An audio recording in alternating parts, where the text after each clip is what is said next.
foreign organism invasion like fungal, bacterial, protozoal, or viral, or even any parasitic infection. So how our system defends our body against this invasion is dealt under chapter of immunology. And whenever there is any invasion of any foreign organism, those foreign organisms are recognized because of presence of few molecules on the surface of those organism.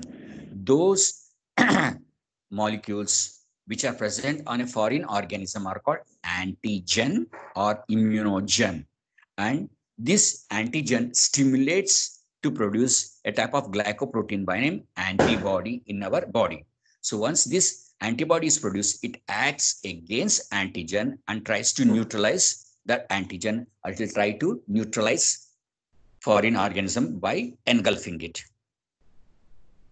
So these are the different organs and cells present in our body which deal with immunology. The most important is bone marrow and spleen, followed by lymphatic vessels and lymph nodes, and to some extent tonsils and adenoids. Lymph nodes and lymph vessels are distributed under different parts of the body. The most important organ are bone marrow and spleen. And why it is so more important, we'll see in the coming slides. So the main function of lymphoidal organs, to be more precise, the main function of primary lymphoidal organs are to produce lymphocytes and to produce antibodies against any antigen. And lymphoidal organs are classified into primary and secondary depending upon its importance with respect to function. There are two primary lymphoidal organs in our body, mainly bone marrow and thymus.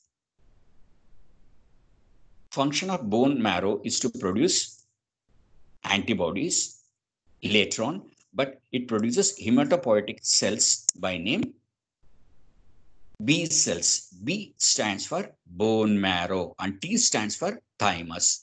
It's an abbreviation where it is maturing. So B cells or bone marrow cells are produced, as the name itself says, in bone marrow, and it matures in bone marrow itself.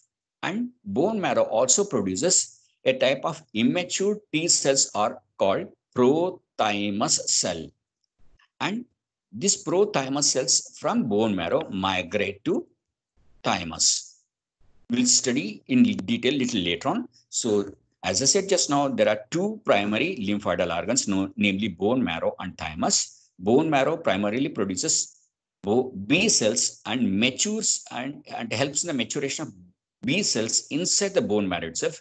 And it also produces immature T cells or thymus cells, which take part in, which helps in migration to go to the thymus cells. Moving on, there are two types of secondary lymphoidal cells, namely and they're classified as encapsulated and unencapsulated.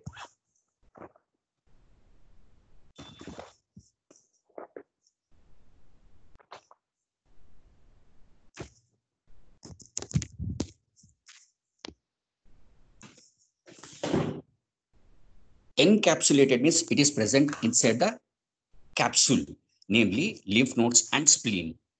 Unencapsulated means those which are directly exposed to the external environment, like skin, nasal cavity, oral cavity, eye, tears, and gastric tract.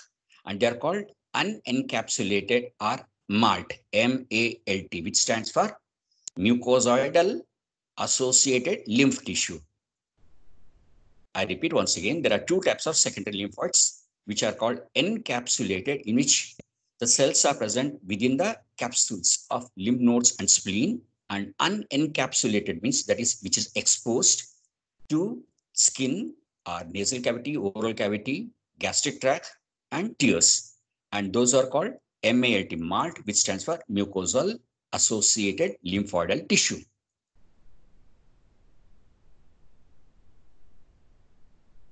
And there are three types of secondary organs which are dealing with different types of antigens under different tissues. Lymphoidal nodes deal with the antigens which are present in the tissue. Spleen cells deal with the antigens present in the bloodstream, whereas malt cells deal with the antigens which are coming in contact from the external surface itself. So let's see this diagram two times.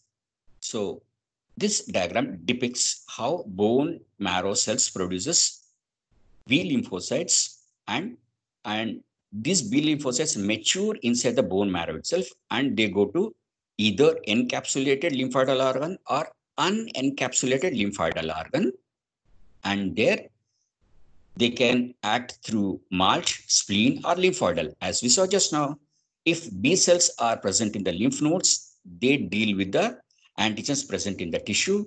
And if it enters spleen, it takes care of the antigens coming into the bloodstream. If these B lymphocytes are entering the malt, and it responds to the antigen present in the mucosal cells. This is thymus.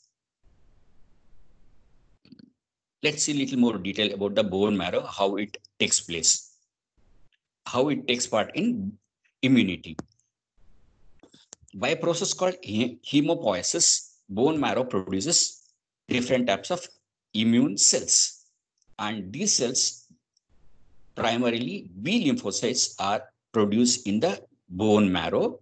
They are immature, and depending upon the stimulus, they mature and become plasma cells. And bone marrow also produces immature T cells, which are called prothymocytes. And these prothymocytes migrate from bone marrow to thymus.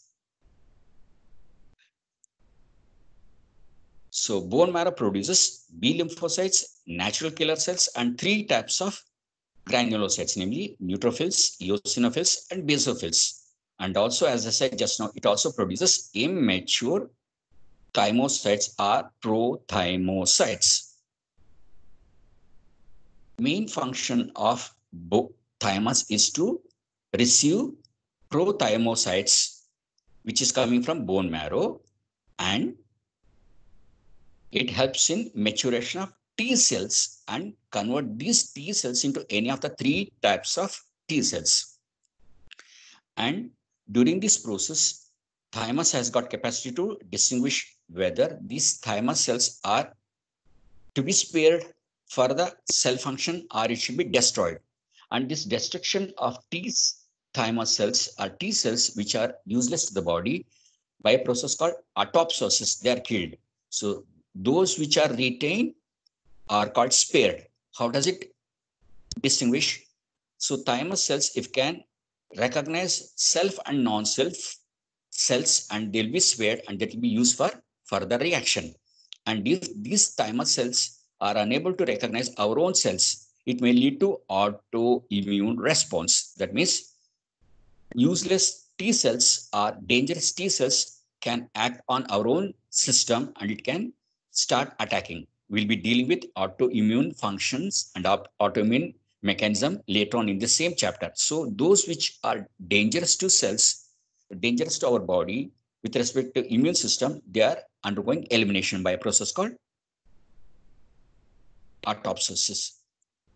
So let's brush up once again. So stem cell are produced by bone marrow, and there are two types of stem cells which are produced by bone marrow called pro-B cell.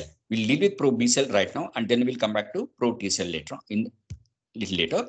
So these pro-B cells, which are immature, when it is coming in contact with interleukin 7, then proliferation, and then from B cell, it becomes pre-B cell, and when it comes in contact with antigen T cells, so pre-B cells mature and start producing antibodies. So antibody producing B cells are called plasma cells. Somebody by name RC has not muted. Kindly mute. Let's brush up once again. So bone marrow produces two types of stem cell, namely pro-B cell, pro-T cell. B stands for maturation in bone marrow. So by hematopoiesis, stem cells of bone marrow can give rise to pro-B cell.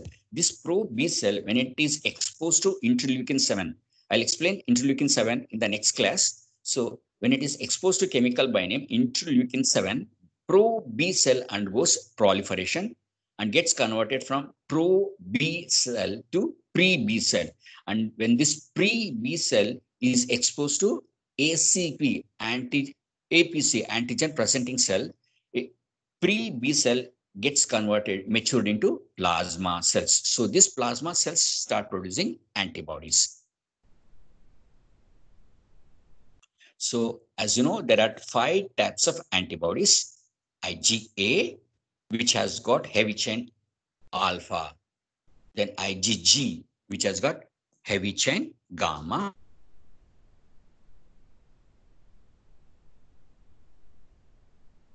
Epsilon mu. So there are 5 types of antibodies. IgA, IgG, IgD, IgE, and IgM. So mature plasma cells can produce any of these 5 types of antibodies. 4 are G is because of primary response. So let's go back once again. So stem cells of the bone marrow by hematopoiesis can produce pro-B cell, and when this pro-B cell is coming in contact with interleukin 7, a chemical, so it undergoes proliferation and gets matured from pro-B to pre-B cell. And when this pre-B cell is further exposed to antigen presenting cell or APC, so pre-B cell gets further matured to become stem cell, plasma cell, and these plasma cells can produce antibodies. Let's go back. So as I said, bone marrow produces 2 types of stem cell by hematopoiesis, namely pro-B cell and pro-T cell. B stands for maturation in bone marrow. As you saw just now, B cells does not migrate out of bone marrow. It stays within bone marrow and it gets matured from pro-B to pre-B, pre-B to plasma cells. On the contrary, pro-T cells, which are called pro-thymocytes, they migrate to thymus, and when it is coming in contact with antigens, circulating antigens, it can get matured into helper cell or cytotoxic T cell or suppressor cell.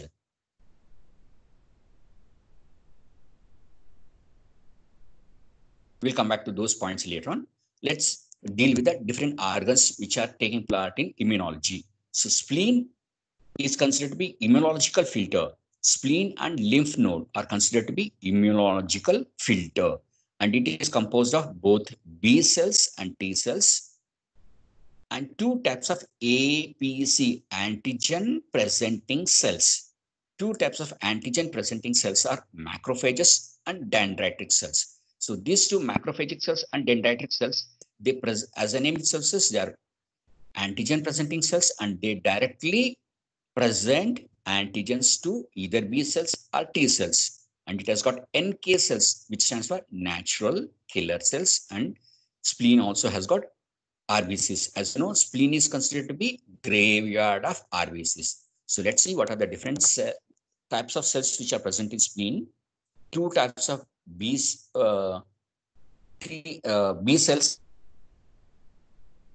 which are called lymphocytes, and 2 types of antigen presenting cells, namely macrophages and dendritic cells.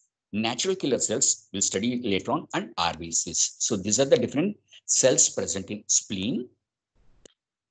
Moving on, what is APC, or which stands for antigen presenting cells? As we saw just now, there are 2 types of antigen presenting cells, namely macrophages and dendritic cells.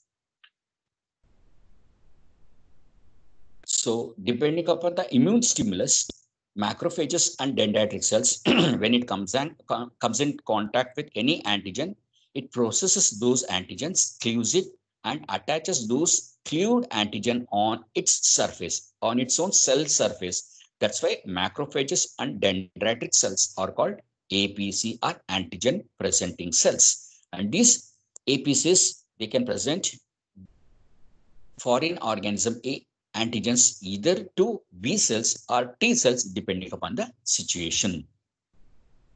So in the spleen, B cells, as we saw just now, become activated and produce large quantity of antibodies. So when these antibodies are produced by B cells, these B cells are called plasma cells, and it is mature one. Let's see what are the different cells present, the lymphocytes. As we saw just now, like spleen, lymph also behaves like a immunological filter, and it screens and surveys for the presence of any foreign organism like bacteria, virus, parasites, protozoans, and other infectious organisms, and also for cancerous cells. And lymph node is made up of two types of lymphocytes, namely B lymphocytes and T lymphocytes, and it is also made up of antigen presenting cell called dendritic cells. As we saw just now, there are two types of lymphocytes, namely B lymphocytes, which are produced in the bone marrow and also matures in bone marrow. And other type of lymphocyte is T lymphocytes, which are produced in bone marrow. They migrate to thymus and they mature in the thymus, and depending upon the antigen, they can become helper cell or killer cell or memory cell. And T cells are involved in CMI. CMI stands for cell-mediated immunity. And these T cells are attacking the target cells and recognize the foreign organism and destroy it. So they are behaving like a effector cells. If T cell is involved in CMI, B cells are involved in humoral immunity. So B cells primarily produce antibodies by maturing into plasma cells. In our circulatory system, you can expect about 80% of lymphocytes to be of T types, which are involved in cell-mediated immunity, and about 15% of the cells are made up of constituted of B cells, which are taking part in humoral immunity. Humoral immunity means it deals with production of antibody. Cell-mediated immunity means it deals with recognizing the foreign organism and attacking and phagocyting or neutralizing those foreign invading organism. So in a nutshell, let's see once again, what are the cells which are involved in immune system? Two types of lymphocytes, bone marrow maturing B cells, thymus maturing T cells, natural killer cells, and three types of PMN, polynuclear leukocytes, and they are eosinophil, basophil, and neutrophils. This you have studied in physiology class. In addition, two types of antigen presenting cell, namely macrophages and dendritic cells. We'll study macrophages and dendritic cells later on.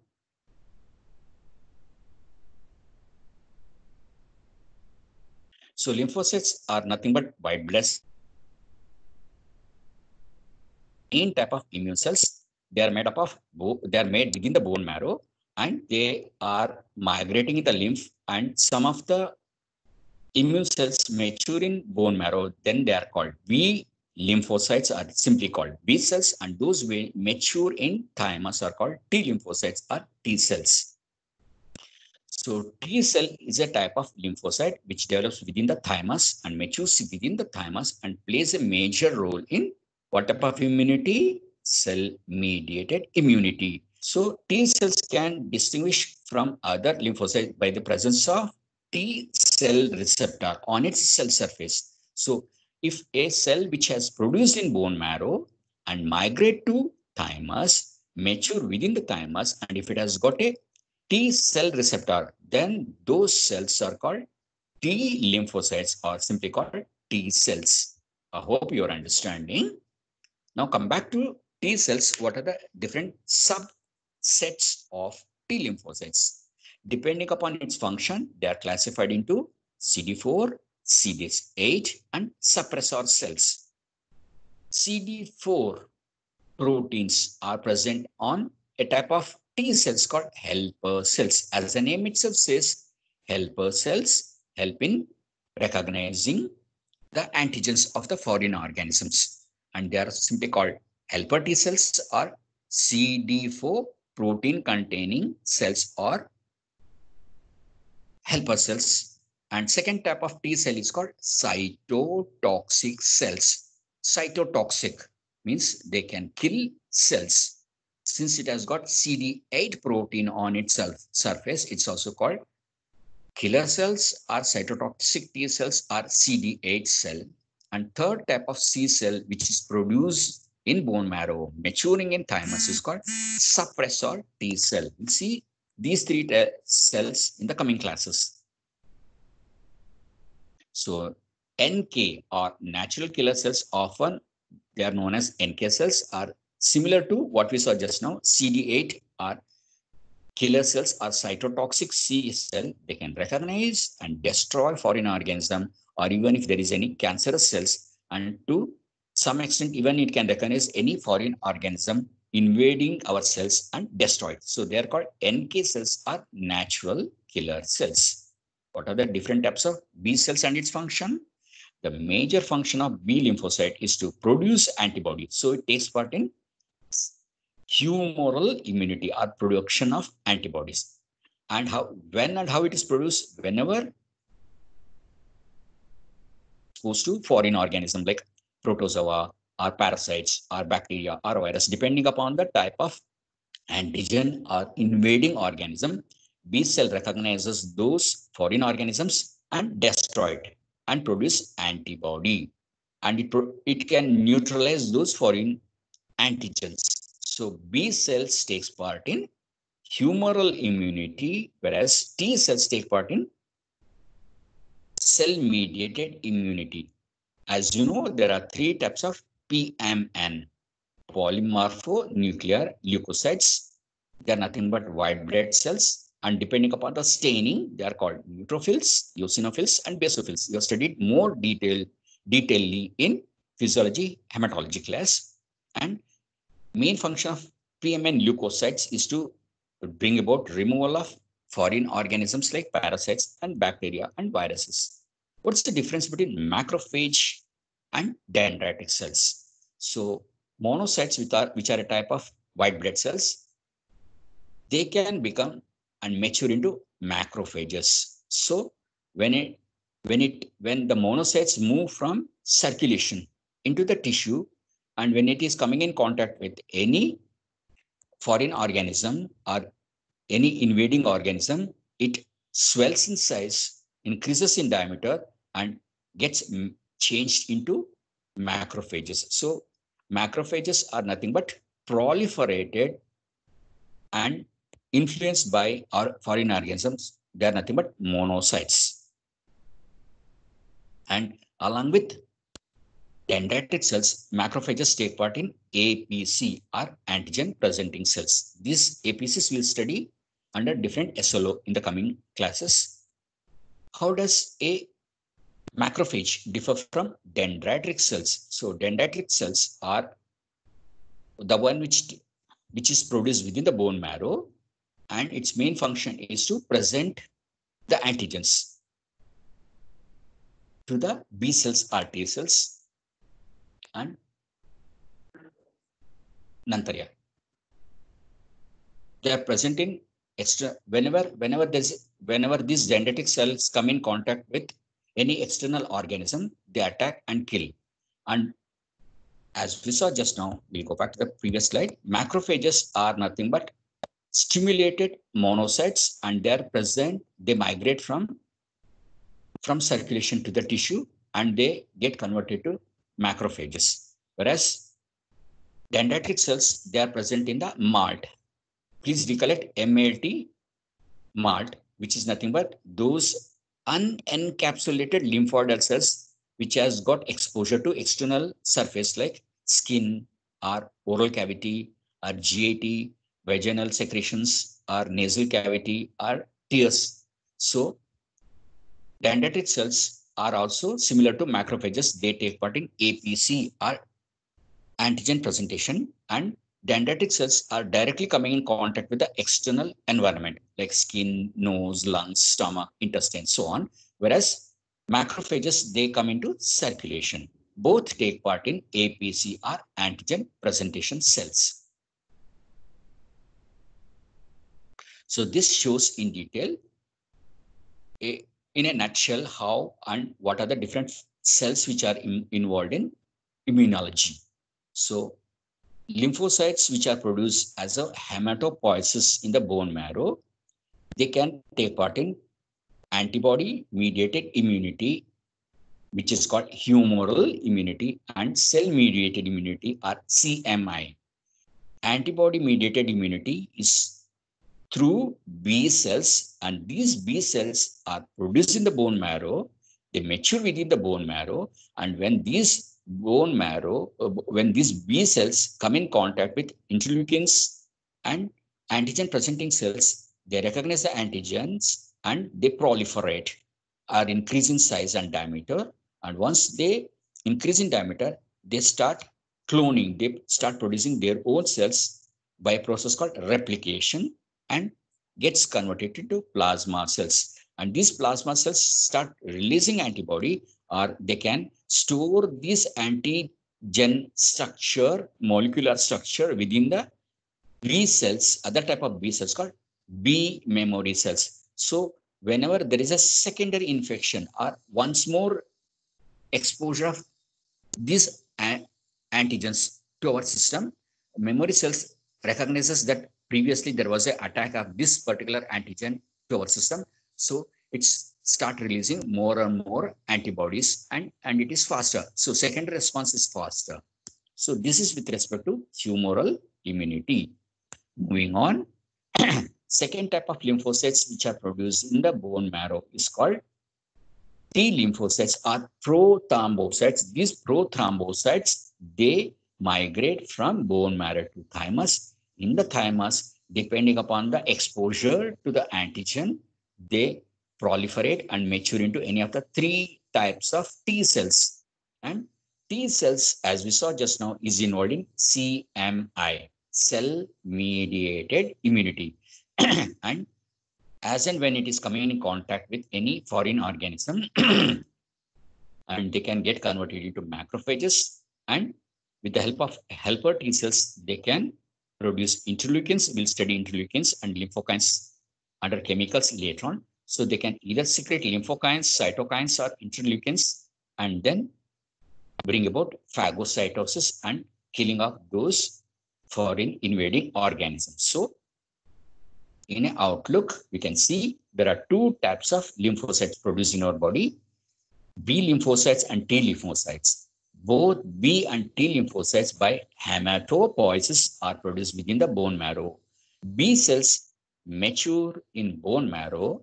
T cells are called so because these prothrombocytes or thymocytes mature in thymus. That's why they are called T lymphocytes. B lymphocytes are involved in humoral immunity or takes part in antibody production, whereas T cells are involved in CMI or cell-mediated immunity, and it takes part in maintaining the immunity through phagocytosis. So this we have already seen. Once again, we'll check it up once again. Two primary organs of lymphoidal are bone marrow and spleen. So thymus. These two are taking part in maturation of B cells or T cells, whereas secondary lymphoidal organs are spleen and lymph nodes. Along with lymph vessels, we find in many places lymph nodes and lymph vessels. In addition, tonsils and adenoids also take part in the lymph immunology to some extent. There are three types of layered defenses. We'll study layered defenses later on, but we'll study first two types of immunity.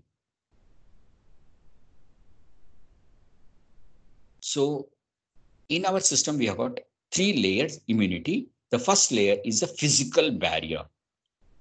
So this physical barrier can be skin or lungs or oral cavity, GIT, are nasal cavity and ear canals. So whenever these foreign organisms like bacteria, virus, protozoa try to enter the physical barrier, they are attacked by two types of immunity. We'll see both the immunities. So first layer is called physical barrier, and depending upon the actual memory, they are called, there are two types of immunity. In natural immunity, which provides non-specific response to any stimulus. And the second type of immunity is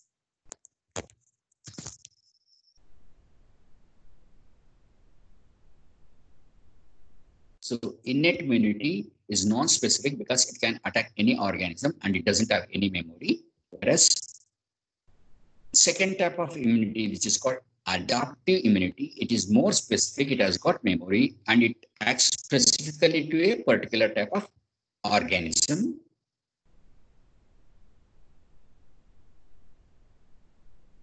So let's see what are the different types of components present in innate immunity. As we saw just now, innate immunity means it is a natural kind of immunity.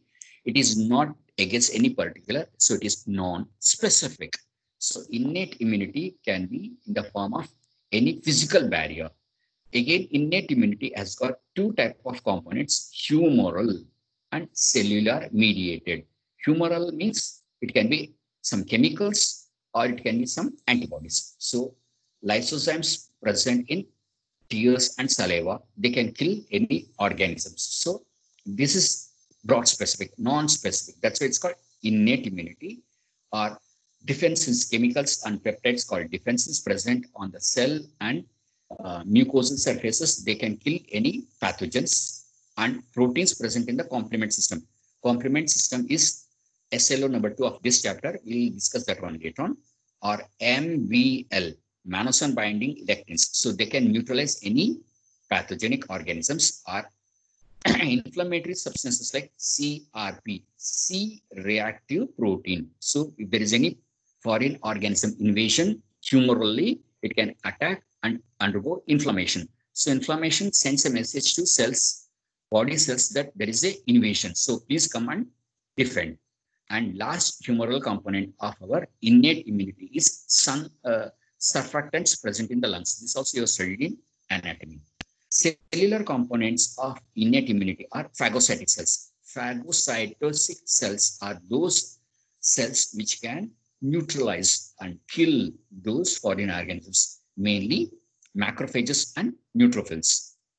And epithelial barriers and NK cells are natural killer cells, are involved in innate immunity. Whereas adaptive immunity, which deals mainly with a previously exposed or first time exposed antigens, and they are very specific, it has got a memory. Again, adaptive immunity has got two types, humoral component and cellular component. Humoral components, as we have seen, produced by plasma cells, are activated and matured B cells and produces antibodies. And CMI, cell-mediated immunity, which takes place in adaptive immunity, are helper T cells, are CD4 cells, cytotoxic C cells, are CD8 cells, and suppressor cells. As I said just now, there are three lines of defense in our body against immunological invasion. The first is physical barrier, and it is intact skin like mucosal, and secretions like lysozymes, and present in the tears, presence of cilia and hairs and saliva can take care of any invading organism. So this is a physical barrier, and this acts like a first line of defense in our body. Second layer or second line of defense against immunological response is natural killer cells, inflammation, production of C-reactive protein, and few antimicrobial substances. And the most important is third layer of defense or third line of defense, composed of B and T cells, antibodies, lymph, and some fluids.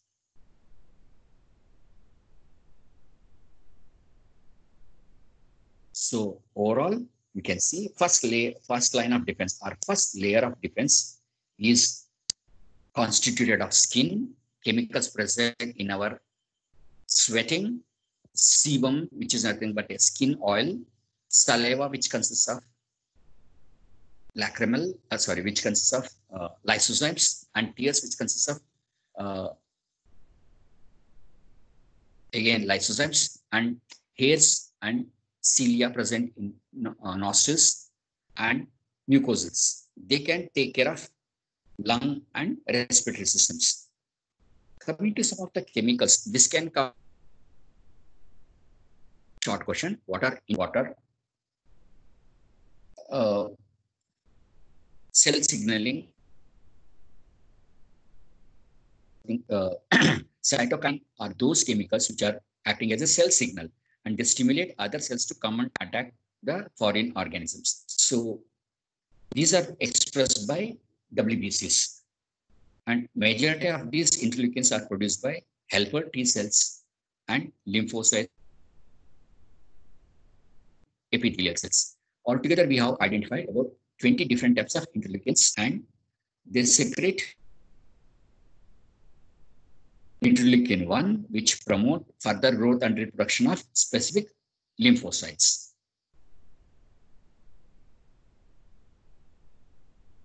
So IL-1 or interleukin 1 stimulate production of receptor for interleukin 2 on the surface of lymphocytes. And this interleukin 2 stimulate T cells and natural killer cells and differentiate them into effector cells, capable of killing any cancerous or any foreign organism, invading organisms.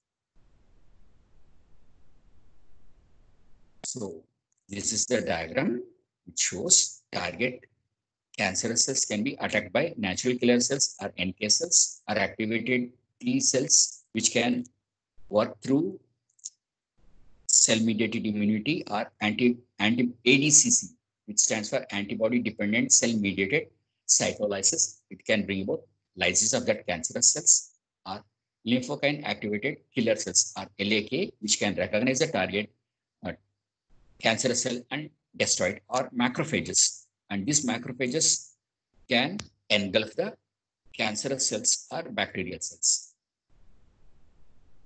Second chemical which is produced by immune cells are called interferons.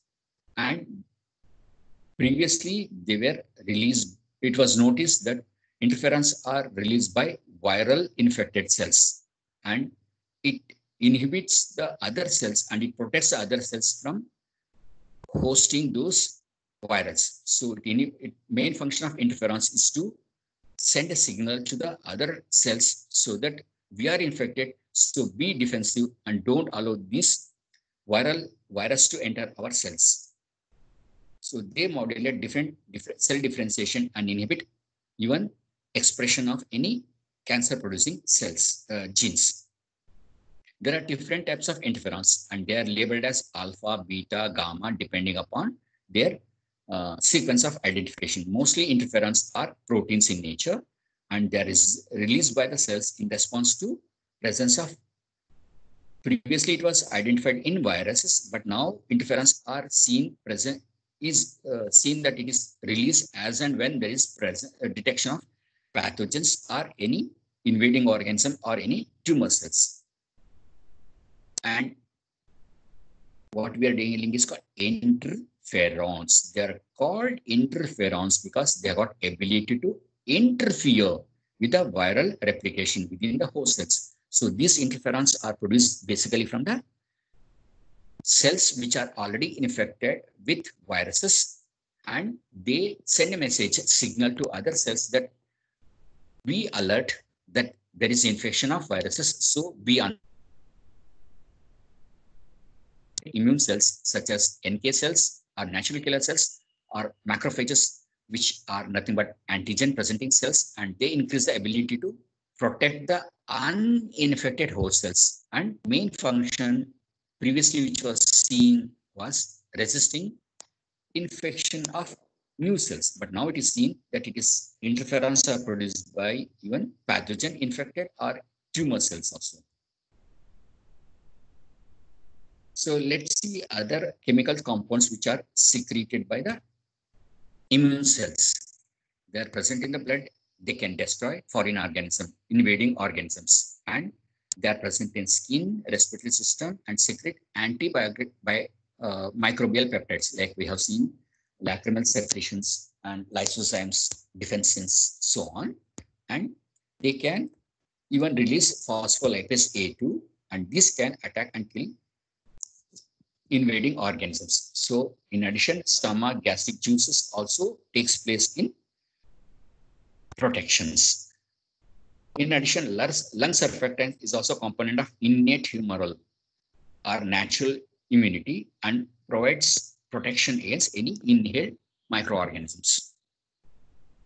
MBL and C-reactive proteins are also involved in innate humoral immunity, and they can bring about phagocytosis and complement activation.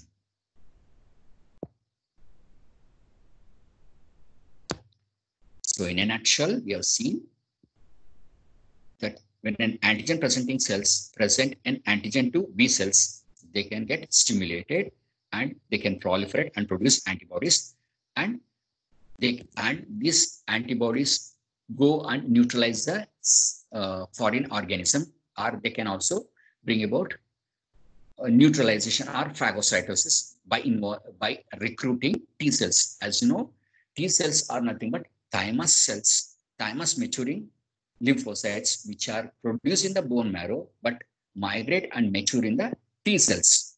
And depending upon the situation, B cells can produce antibody by getting matured into plasma cells, or it can get converted into 3 types of T cells, and they can either kill the bacteria or they can retain the antigen in its memory, called B memory cells or T memory cells. So when these foreign organisms again invade, so the memory cells are stimulated and it will match the antigen present on the first invasions, and automatically it will proliferate more and more, and it will recruit more and more immature B cells, and immature B cells will get proliferated and becomes mature plasma cells, and plasma cells can produce antibodies. So whenever there's a first invasion, IgG is produced, and when there is secondary response, IgM is produced. So depending upon the response, primary response or secondary response,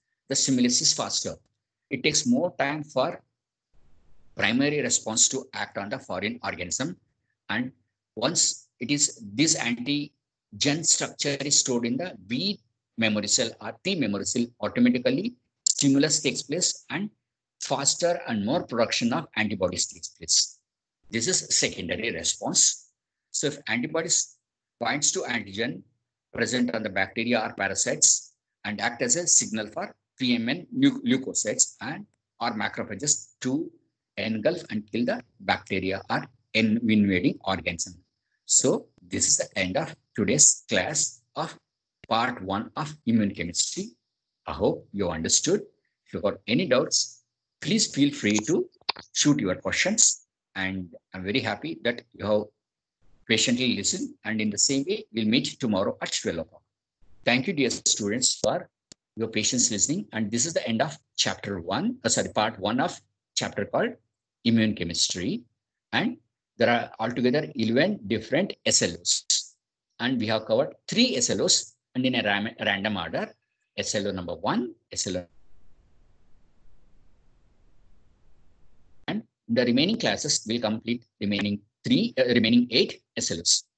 Please be safe, stay home, don't venture outside, and keep studying. And anytime your exams may appear, timetable for your exam may appear. So be alert. And if you got any doubts, as I said just now, you are welcome to ask me in WhatsApp or even in this Microsoft Teams.